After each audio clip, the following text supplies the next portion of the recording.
오늘 그대의 소원이 무엇이냐 묻는 이 말은 바벨론의 왕 아하수에로 왕이 그의 사랑하는 왕비 에스더에게 묻던 말이고, 그 묻는 말은 말로 끝나지 않고 그 소원을 다 이루어주고 소원하는 것 이상 좋은 결과를 주므로 이스라엘 민족이 이방에서 멸절되지 않고 보존되어서 오시는 인류의 구원자인 메시아의 그러한 시대를 준비해가는 아주 중요한 고리의 역할을 하는 이야기입니다. 이스라엘 백성들이 하나님께 범죄하여 하나님이 그대로 밭을 지른 소금을 버리듯이 버리십니다. 사람들도 다 그러하지만 쓸모없는 걸 누가 간직하고 아끼고 보존하겠어요? 소금은 짠맛이 그의 맛인데 밭을 지른 소금 아무 가치가 없으니까 미련 없이 밖에 버려버리고 사람들이 집 밖으로 다니듯이 우리의 인생도 하나님이 천하보다 귀하다 여기시지 그렇게 말씀하시지만요, 더 이상 하나님 앞에서 변화되지 않고 사용 가치가 없다, 하나님이 더 이상 이제 희망이 없다고 그렇게 스스로 자신을 가치 없게 행동하여 나가면 하나님이 그를 이제 버리십니다. 하나님이 이제 버리면 하나님의 매는 무섭죠. 하나님이 애굽의 용광로에다가 버려버리기도 하고 바벨론의 쇠풀무에다가 던져버리기도 하죠. 그렇게 해서 맛을 잃은 소금을 버려버리듯이 하나님이 심판하십니다. 그렇게 해서 이스라엘 나라가, 하나님의 범죄한 이스라엘 나라가 바벨론의 포로가 되어서 거기서 온갖 수모를 당하고 고통을 받고 있을 때, 그때 위기에 더 큰 시험이 다가옵니다. 그렇지 않아도 힘든데 포로된 그들을 더 짓밟고 아예 그냥 지상에서 멸절시켜 버리려고 하는 큰 시험이 다가오죠. 고대 아말렉의 후손으로서 이스라엘 백성들을 광야 낙연의 길에 있을 때 그들을 공격하고 멸절시키려고 했던 아말렉의 후예 중에 바벨론 땅에 와서 성공한 사람이 하나 있었는데 하만이라는 사람이 있습니다. 왕 다음으로 높은 존귀한 사람의 지위를 얻었는데 이 사람이 이상하게 이스라엘 민족을 싫어하고 미워했어요. 2차 대전 때 독일 사람들이 유태인들을 싫어한 것과 같은 것입니다. 그렇게 이상하게 싫어야 합니다. 그리고 그 민족의 지도자인 모르드게를 가장 미워해가지고 모르드게 때문에 이스라엘 민족 유대인을 다 한날 한시에 멸절시켜버리려고 왕의 결재를 받아놨어요. 그렇게 해서 이제 죽음이 예정되어 있는 그때 이스라엘 민족을 구원한 사람이 누구냐면 여기 에스더라는 사람입니다. 에스더라는 이 사람은 원래 유대인 모르드게의 양녀인데, 원래는 이제 모르드게의 조카였다가 부모가 돌아가시니까 양녀로 자기 집에 들인 그런 딸과 같이 키우는 조카입니다. 그런데 그 모르드게가 잘 키워가지고 그 나라의 왕이 이제 첫 번째 부인을 폐위시키고 두 번째 왕비를 받아들일 때, 첫 번째 왕비를 폐위시키고 두 번째 왕비를 이제 간택할 때, 그때 많은 그 왕비 후보들을 제치고 왕비로 간택된 사람이 바로 이 에스더입니다. 별이란 뜻을 가지고 있는 이 에스더인데, 이제야말로 이스라엘 나라의 안정과 뭔가 그래도 보호가 될 만한 의지할 기틀이 생겼다 생각, 유대인들이 지금 속으로 안심하고 있는 이때 이게 하만이 등장해 가지고 이스라엘 나라 민족을 멸절시킬 그런 목적으로 왕의 결재를 받아놔서 이제 한날 한시에 다 말살당하게 생겼습니다. 바로 그런 때 이스라엘 민족을 대변하고 그들을 구원할 책임을 그의 삼촌 모르드게를 통해서 부여받은 에스더가 유명한 말을 하죠. 내가 왕 앞에 나아가겠습니다. 나가지 못할 상황이고 규례가 있지만은 다 깨고 죽으면 죽겠습니다. 내가 나아가겠습니다. 그리고 죽으면 죽으리다. 그런 말이 거기서 나와요. 그리고 3일 동안 금식하고 기도하고 뒤에서도 또 이스라엘 민족이 모르드게와 함께 자기를 위해서 기도해달라고 말하고 그 민족의 생사 여탈에 대한 중요한 책임을 이제 풀기 위해서 에스더가 금식 끝나는 그날에 왕 앞에 단장을 하고 나아가죠. 고대 규례에는 하도 왕을 암살하는 사람이 많기 때문에 왕의 허락이 없이는 그 누구도 만약 왕이 있는 처소에 얼씬거리면 바로 화살에 맞든 칼에 맞아 죽든 죽이게 되고 있는 규례가 있기 때문에 왕이 부르지 않는 데 나가면 그것은 죽음입니다.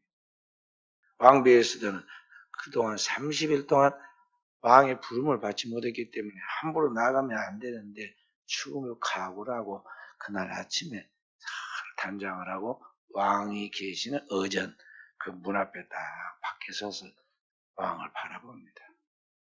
이제 죽고 사느냐가 결정됩니다. 그때 하나님의 은혜를 입혀서 이 아수르의 왕의 마음에 왕비가 아주 사랑스럽게 느껴지게 했습니다. 그래서 왕이 금호를 왕이 가지고 있는 지휘봉입니다. 금호를 내어 밀자 이 왕비 에스더가 그에게 나아가서 무릎 꿇고 금호를 만지죠. 그러면서 왕이 하는 말이 바로 이것입니다. 왕비에게 그대의 소원이 무엇이뇨? 소원이 있으니까 나왔을 거 아니야. 내가 들어주겠다. 내 나라의 절반이라도 내주겠다. 그랬어요. 그러면 보통 사람 같으면 기분이 너무 좋아가지고 덜컥 자기 소원을 이야기한다고 했을 것인데요. 기도하고 훈련했던 사람이니까 또 3일 동안 특별 금식하고 기도했던 에스더이니까 쉽게 그렇게 말하지 않습니다. 먼저 왕을 기쁘게 한 다음에 말을 해야겠다. 아주 신중하게 대한 거죠. 그래서 왕에게 이야기했습니다. 제 소원은 오늘 제가 왕을 위하여 잔치를 준비했는데 왕이 사랑하는 사람과 함께 오늘 저녁에 잔치에 나오면 제가 영광이겠습니다. 아니 어차피 먹는 저녁밥인데 그 시간에 잔치를 준비해 놓고 왕을 초청하는데 못 갈 이유가 없잖아요. 남편이 아내가 준비한데 당연히 가야지. 그래서 가겠다고 그랬습니다. 그리고는 왕이 그날 밤에 자기가 사랑하고 신뢰하는 하만이라는 왕 다음 높은 사람을 데리고 왕비 잔치 자리에 나가죠. 참 대접하고 기분이 너무 좋아졌습니다. 그때 왕이 또 이야기합니다. 에스더여, 그대의 소원이 무엇이뇨? 내 나라의 절반이라도 주겠노라. 그랬어요. 신중에 신중을 더하죠. 왕비가 제 소원은 내일 한 번 더 왕을 위해 준비된 잔치 자리에 왕께서 사랑하는 사람과 함께 참여하면 좋겠습니다. 그 어려운 거 아닌데 뭘 그렇게 어렵게 이야기하느냐. 그렇게 하겠다. 왕이 이야기하고 그 다음날 그 잔치 자리에 하만을 대동하고 나가죠. 그래서 한참 또 흥이 겨워 있는데 왕이 또 묻죠. 에스더 왕비여, 그대의 소원이 무엇이뇨? 내 나라의 절반이라도 주겠노라. 그때 에스더가 진중한 그러나 단호한 표시로 말하지. 왕이 만일 나를 사랑하시고 내 소원을 들어주시려면 내 목숨을 왕께서 내게 다시 돌려주시고 나와 함께 내 민족을 살려주십시오. 그랬어요. 아니 왕비의 목숨을 왕에게 지금 달라고 그런 말하는 게 이게 앞뒤가 안 맞는 이야기를 지금 왕에게 합니다. 도대체 이게 무슨 말이냐? 누가 감히 왕비의 목숨을 빼앗으며 왕비의 그 민족을 멸절한다는 말인가? 그때 이제 왕비가 여자가 한을 품으면 한여름에 서리가 내린다잖아요. 그렇게 사랑스럽게 상냥하게 말하던 그 왕비가 딱 하만을 바라보면서 침묵해서 이야기가 원수는 이 악한 하만입니다. 그렇게 이야기를 하죠. 그 왕이 머리 끝까지 화가 났습니다. 아니 지금까지 그렇게 신뢰해가지고 높은 지위를 주고 대우를 다 만들어준 것이 다 손을 들어주는데 기꺼한다는 것이 왕이 사랑하는 왕비의 목숨을 빼앗고 그 민족까지 도륙을 내려고 계획을 세웠다니 생각하니까 머리 끝까지 화가 났어요. 그래 화를 삭히려고 밖으로 잠깐 나가 있는 사이에 큰일이 벌어졌구나 한 것을 안 이 하만이 왕비에 앉아있는 그 침상에 걸터앉은 침상에 거기에 엎드려가지고는 목숨을 간청을 합니다. 조금 마음을 가라앉히고 돌아온 왕의 눈에 미움은 다 밉잖아요. 하는 짓마다 미워요. 그러니까 이 하만이 왕비의 목숨을 빼앗으려고 했다더니 이제는 왕비 옆에서 다 침상에 이렇게 엎드려 있는 걸 보니까는 화가 이렇게 머리끈에 왕이 무슨 말을 하냐면 아니 저놈이 내 앞에서 왕비를 강간까지 하려고 하는가? 그 말이 떨어진가 동시에 이제 왕을 호위하고 있는 그 그림자처럼 수행하고 있는 호위 무사들 있잖아요. 탁달게 쫓아가서 하만을 보자기로 탁 쏴가지고 들고 나갑니다. 나가고 있는 뒷꼭지를 바라보면서 왕을 가까이서 모시는 사람들 중에 항상 그림자처럼 오시는 사람들인데 그 사람들 넷이라고 그래요. 넷이 중에 할아버지가 탁 이야기를 합니다. 왕을 위하여 목숨을 걸고 왕을 죽이려고 했던 사람들, 암살하려고 했던 사람들을 쫙 찾아내가지고 고발했던 모르드게를 목을 매달아서 죽이려고 저 하만이 자기 집에다가 45규빗, 45cm가 1규빗인데 50규빗 되는 장대를 달아놨습니다. 왕이 빨리 그런 목을 매달아서 그 장대에다가 매달아라 그랬어요. 그래서 순식간에 끌려나가서 그 높은 장대에 목이 매달려서 죽게 되죠. 그리고 이제 왕이 이야기를 합니다. 자, 이제 그대의 소원이 또 무엇이냐 그러니까 그 긴장을 풀지 않고 에스더가 계속 이야기하죠. 왕이 정말 저를 사랑하시고 내 소원을 들어주시려면 내 생명과 함께 내 민족을 살게 해주십시오. 우리 민족이 맨날 며칠에 다 죽게 되었습니다. 12월 13일로 딱 불임일을 정해놨어요. 제비 뽑아 세운 날에. 왕의 도장이 찍힌 어인은 한 번 찍히면 바꿀 수 없기 때문에 그러면 새로운 조서를 써라. 유대인들은 12월 13일 되는 그 날에 자기 스스로 자기를 보호하고 자기를 죽이려고 원수들을 복수할 수 있도록 왕이 허락하노라. 이제 전세가 뒤바뀌었습니다. 그리고 하루를 더해가지고 그 유대인들이 살고 있는 그 도성에 있는 하루를 더 복수하도록 그렇게 이야기하죠. 그리고 이제 하만의 모든 그동안에 통치하면서 그 빼앗은 모든 재산, 부귀, 영화에 대한 것들을 바꿔가지고 이번에는 이 모든 것을 다 에스더에게 주고 에스더와 함께 이제 에스더가 신뢰하고 왕을 위해 충성스럽게 일했던 이 모르드게에게 하만이 가졌던 지위, 총독의 지위를 가지고 나라를 다스리게 하고 이 에스더의 집은 모르드게가 관리하도록 왜냐하면 에스더 왕궁에 있으니까 관리하도록 그렇게 하게 되죠. 그렇게 해서 이스라엘 민족이 죽음의 위기에서 보호받고 구원받아서 이제 번영의 시대를 맞이하기인데 이게 계속적으로 이제 장차 오시는 인류의 구원자이신 메시아의 씨를 보존하는 계기가 되는 것입니다. 그러니까 하나님께서는 오늘 우리 가운데 어떻게 역사하시는가 지금 보여주는 거예요. 한 일국의 왕이 자기가 사랑하는 왕비 에스더의 소원을 다 들어주되 그의 소원에 지나칠 정도로 큰 응답을 주었다면 하물며 만왕의 왕으로서 우리를 죄와 사망에서 구속하신 바로 그 하나님의 아버지께서 오늘 우리 구하는 그 사랑하는 백성들에게 소원을 들어주지 않겠느냐 하는 것입니다. 반드시 그 소원을 들어주신다.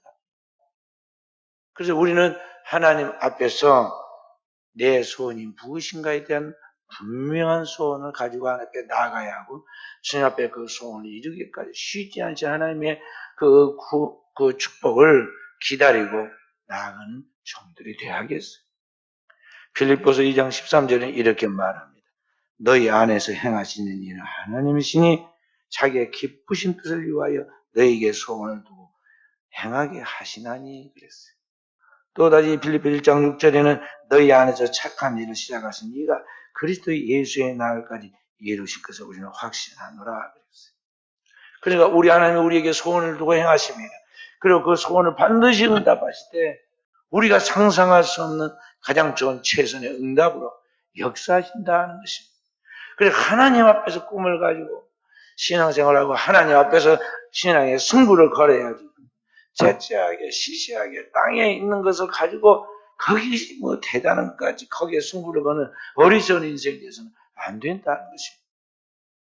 물론 우리의 삶은 땅 위에서 육체를 가지고 있는 한계를 가진 삶이기 때문에 그 살아있는 동안에 거기에 대단한 열정을 가지고 최선을 다하지만은 우리는 그것을 넘어서서 우리의 육체의 한계, 우리의 눈에 보이는 이 현상 세계를 넘어서 영원한 세계를 바라보고 나가는 사람들이기 때문에 우리의 목표는 하나님의 나라이고 하나님 안에서 우리 하나님 구원받은 백성으로서의 삶이라는 걸 명심하고 오늘 우리는 그 하나님의 뜻이 이루어지기까지 거룩한 소원을 가지고 성스러운 소원을 가지고 최선을 다하는 그런 목적 있는 삶을 살아야 한다는 것입니다. 주님 그걸 원하세요. 내 소원이 무엇이냐? 네게 무엇 하여 주기를 원하느냐? 지금으로부터 3000년 전 솔로몬은 하나님 앞에 1000번째를 드렸을 때 꿈에 주님이 그에게 나타나 물었잖아요. 내 소원이 무엇이냐? 네게 무엇 하여 주기를 원하느냐? 그때 뭐라고 이야기합니까? 주님 나는 이 많은 백성들을 다스려야 하는데 다스릴 능력이 없습니다. 내 아버지를 따라가지 못합니다. 이 백성들을 살펴서 돌볼 수 있는 지혜로운 마음을 주십시오. 기도하잖아요. 그러니까 하나님이 그 마음에 합한지라 지혜뿐만 아니라 그가 구하지 않는 부귀와 명예 그리고 그 굳건한 나라 모든 것을 줄 때 역사의 전무후무하는 축복을 준다고 하나님 더해 주잖아요. 먼저 그의 나라와 그의 의를 구하니까 하나님의 땅 위에서도 가장 좋은 최선의 응답으로 축복해 주셨다는 거예요. 이게 하나님의 통치의 섭리예요. 하나님의 경륜이다 이 말이죠. 이 하나님의 거룩한 법칙을 따라 오늘을 사는 깨어있는 종들이 돼야 돼요. 그런데 현대 크리스찬들이 그렇게 살아가느냐? 세상의 가치관을 쫓아 살아가는 오늘 이 세속주의에 빠져있는 현대 크리스찬들은요. 우선순위가 뒷바퀴입니다. 먼저 이 땅의 나라와 이 땅에 자기가 알량한 의를 구합니다. 거기에 목을 겁니다. 나를 무시했다는 거. 나를 기분 나쁘게 해서 뭐 어떠한다는 거. 솔직히 말해서 하나님이 구원해 주니까 우리가 사람 같은 사람이 됐지.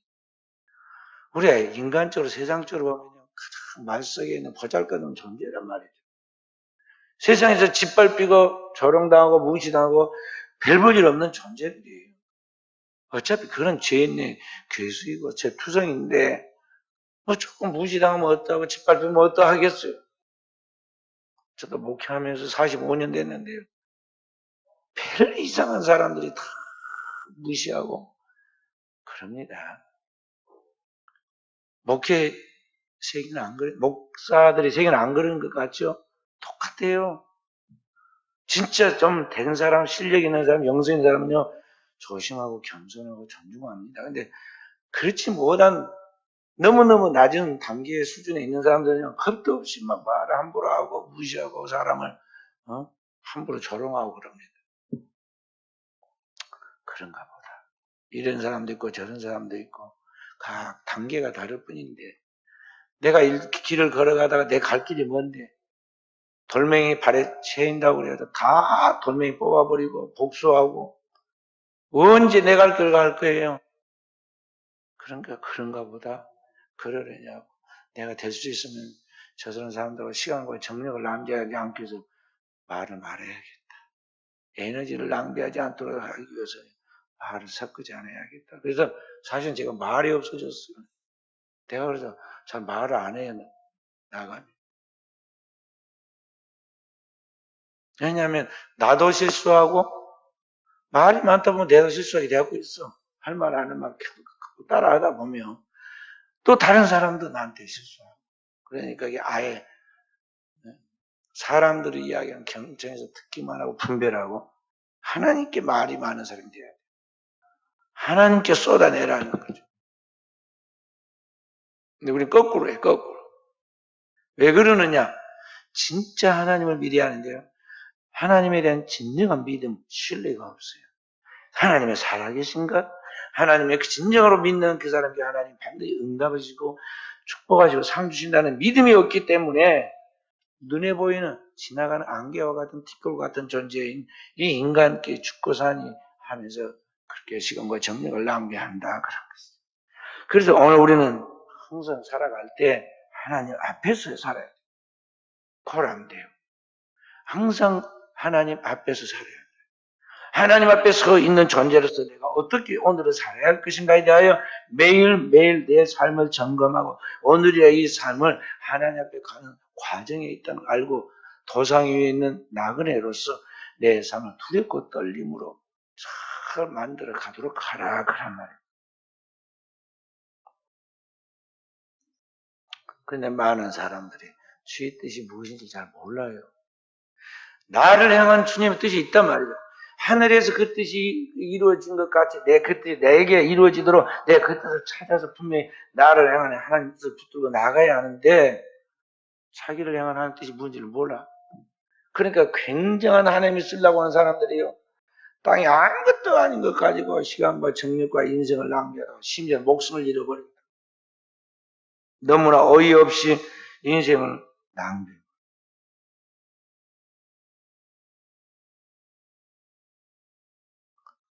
특히 인간은 감정적 존재라. 기분이 좋으면, 감정에 있어서 기분이 좋으면요, 막 간이라도 빼주고, 그것도 다 해줄 것 같이 그렇게 합니다. 그래서 이 감정을 고조시키고, 기분을 좋게 만들려고 만드는 이의적인 것들이 뭐냐면, 춤과 노래와 술이에요. 그래서 이런 걸 만들어 놓고 사람은 기분 좋게 하잖아요. 그러다가 넘어지잖아요. 반대로 그런 것들이 내 안에 교류가 안 되면은 감정이 뒤틀려가지고 정반대의 감정이 일어나는데 좋은 감정에 나쁜 감정이 일어나요. 그래서 그때 충돌이 일어나는데 그게 뭐냐면 미움, 분노 그런 것들이에요. 근데 이게 그냥 간단한 게 아니에요. 미움이 발전하면 반드시 그 미움은 살인으로 이어지게 되어 있던 걸 알아요. 권력이 있으면요 총과 칼로 죽이죠. 권력이 없는 사람은요 뒤에서 뭐라 하다가 심지어는 그것도 나한테 해가 올까 싶어서 앞에서 말하고 뒤에서 그렇게 하다가 살라고 도망을 가죠. 왜냐하면 잡히면 자기가 죽으니까. 그런데 이 자기 감정 처리를 잘 못해가지고 오늘날 큰 사고를 저지른 사람들이 얼마나 많은지 몰라요. 최근에 보면은 남녀가 서로 한때 좋아해가지고 사귀었는데 한쪽이 그만 사귀자고 절교선을 하니까 그 모멸감과 사랑이 변화해서 분노가 되고 미움이 된 그것을 못 이겨가지고요. 준비해가지고 칼 갖고서 사람을 죽여버립니다. 몇 번 칼로 찔러가지고 죽였는데 계획적 살인이라고 이제 검사가 고소를 하죠. 그러면 어떻게 됩니까? 형이 떨어집니다. 최근에 나온 것 보니까 어떤 청년은 형이 35년이 있는데 항소를 했더니 이번엔 더 커져가지고 법정에서 40년을 나왔어요. 이게 뭐예요? 그 잠깐의 자기가 사랑의 배신을 당해서 모멸감을 느꼈다는 감정 처리 하나 때문에 미움이 확산되어 가지고 사람을 죽이서 두고두고 후회가 될 일을 했는데 그것으로 끝나니까 상대만 죽이면 자기는 살아도 죽는 것보다 더 고통스러운 그런 생활을 40년을 살아야 한다니까요. 40년, 한평생 살아야 돼요. 이게 우리나라에 비일비재하게 지금 일어나고 있어요. 욱 하고 일어나 그 감정을 조절 못한 것 때문에 그런 것입니다. 그래서 성경을 아예 미워하는 것은 살인하는 것이다. 그러니 우리 그리스도인은 한 방향으로 나가. 그게 뭐냐? 주님이 세상에 오셔서 나를 위하여 자기 생명을 주신 것, 그 절대적 사랑처럼 지금 나를 사랑할 것 같이 너도 형제를 내 몸처럼 사랑하라. 내 원수까지도 사랑하라. 그렇게 살아야 돼, 그리스도인은. 그 내가 뭐 기분이 좋고 나쁘고 그 사사로운 감정을 떠나서 하나의 법이에요. 사랑의 법이다 이 말이죠. 그 법을 따라서 우리는 내 감정을 초월해서 늘 자신을 쳐서 복종시키고 사랑으로 나아가요. 내 힘으로는 그게 안 되는 거죠. 성령만이 거듭난 자에게 하나님이 부으신 그의 영에 부으신 하나님의 영이 성령만이 우리로 하여금 원수까지도 내 몸처럼 사랑할 수 있는 마음을 주는 거예요. 그리고 우리는 늘 성령이 내 안에 나를 지배하도록 주장하시도록 나를 이끄시도록 성령 안에서 내가 온전히 복종해 가도록 그렇게 해야 하는데 그게 뭐냐면 성도의 기도 생활이에요. 기도는 하나님의 성령의 검으로 나를 깎고 하나님의 성령의 채찍으로 나를 채찍질하고 하나님의 성령의 막대기로 나를 다스려서 하나님의 모든 말씀에 예하고 아니라면 없는 순종을 나가도록 만든다는 것을 알아야 돼요. 그래서 그리스도인 생활에 가장 중요한 생활의 습관이 뭐냐면 기도예요. 새벽 미명부터 저녁에 잠자는 시간까지 우리의 생활의 전반에 베이스로 깔려 있어야 할 그 내용이 뭐냐면 성도의 기도 생활이다 하는 것입니다. 그래서 늘 기도하는 사람, rejoice always, 항상 기뻐하라, pray constantly, 끊임없이 기도해라. Thanksgiving in all circumstances, 범사에 감사하라. 이것이 그리스도 예수 안에서 너희를 행하신 하나님의 뜻이니라. 그랬어요. 그러니까 우리는 끊임없이 기도하는 영적 삶을 살아야 된다. 주님과의 안테나가 꺼지지 않도록 수직적으로 주님과의 관계에 교통이 이루어져야 하고 그 관계 속에서 하나님이 나에게 말씀하시는 성령의 음성, 하나님께서 나에게 지각에 분별시키는 성령의 분별력, 성령께서 내게 할 말을 입에 주실 때 그 하나님의 말씀을 믿음으로 대언하는 일, 그리고 성도들에게 하나님께서 감동, 감화해서 주시는 독수리에서 날개치며 올라갔다는 새 힘을 가지고 살아가는 삶. 이것이 오늘날 이 세상 속에 빛으로서 세상의 영혼들을 축교로 인도하는 어느 그리스도인의 삶의 모습이라는 것을 알아야겠어요. 그렇게 살아가도록 해서 주님이 우리를 찾아오셨고 그 일을 위하여 십자가를 지셨고 그 일을 위하여 주님께서 저 음부 지옥에까지 내려갔다고 했다는 걸 알아야 돼요. 그래서 오늘 구원받은 새로운 피조물 된 성도들은 이 땅의 것들에 매어 염려 근심하면서 시간과 소중한 인생을 낭비하지 말고 항상 그런 것들 나를 사로잡으려고 나를 시험할지라도 우리가 의도적으로 의식적으로 염려하고 근심되는 거 빨리빨리 내려놔야 돼요. 아무것도 염려하지 말고 오직 모든 일에 기도와 간구로 너희 구할 것을 감사로 아뢰라 그랬잖아요. 너는 마음에 근심하지 말라. 하나님을 믿습니다. 또 나를 믿으라 그랬잖아요. 아무것도 염려하지 말고 무엇을 먹을까 마실까 입을까 염려하지 말고 하나님을 믿고 먼저 그의 나라와 의를 구하라 그랬잖아요. 그렇게 오늘을 살아가는 삶은 매일매일 살아가는 것이 성도의 영적 생활이고 경건한 생활 습관이에요. 그게 안 되니까 그냥 자기 심란한 마음 상태 경건치 못한 그 강팍한 마음 상태로 말을 함부로 막 해버려요. 예배의 자리를 이탈해버리고 누구 손해예요? 밥 안 먹으면 지 손해예요. 자기 손해에 다. 인생을 남을 위해 사나요? 자기 자신을 위해 사는 거야. 사람이 왔다 가는 것, 죽고 사는 것 누가 아쉬워하지도 않고 아무 관심도 없어요.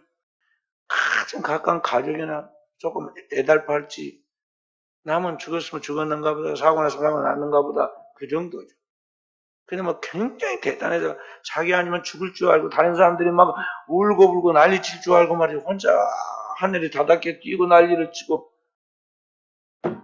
그 어리석은 짓을 하고 혼자 재뿌리 꺾어자 울다가 지쳐서 아이가 자듯이 말이죠. 또 그렇게 쓰러져 있다가 나중에 보면 어떻게 돼요? 초라한 자기의 모습만, 뒷모습만 남는 거예요. 성도는요, 목자가 이끄는 대로 따라와야 돼요. 양의 큰 목자는 주님이 이끄는 대로, 성경을 통해서 이끄신 대로 주님의 푸른 저장 실을 만한 물가를 따라와라는 거지. 그리고 그 안에서 영혼이 잘 되도록 살찌게 해야 하고 그의 삶의 모든 범사가 형통하도록 하나님이 이끄신 대로 믿음으로 돌진해야 돼. 결과는 하나님이 책임을 진다. 주님이 책임을 져. 그것이 주님 말씀은 내가 답이다. 그 말. 수고하고 무거운 짐진 자 다 내게로 오라 하신 주님께서 내가 아버지께로 너희를 끝까지 책임지고 하는 길이고 진리고 생명이다. 바로 내가 답이다. 그래서 그 주님으로 내 인생의 모든 문제에 승부를 걸어라 하는 것입니다. 그러면 성령이 반드시 그를 책임져 주신다. 책임져 주신다.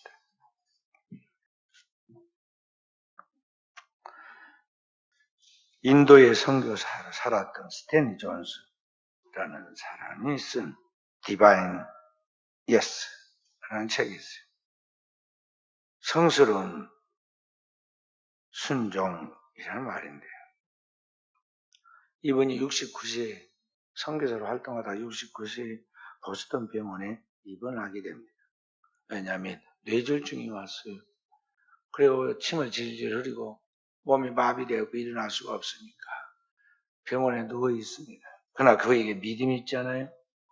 그래서 그가 간호사를 불러놓고 이렇게 부탁을 했어요.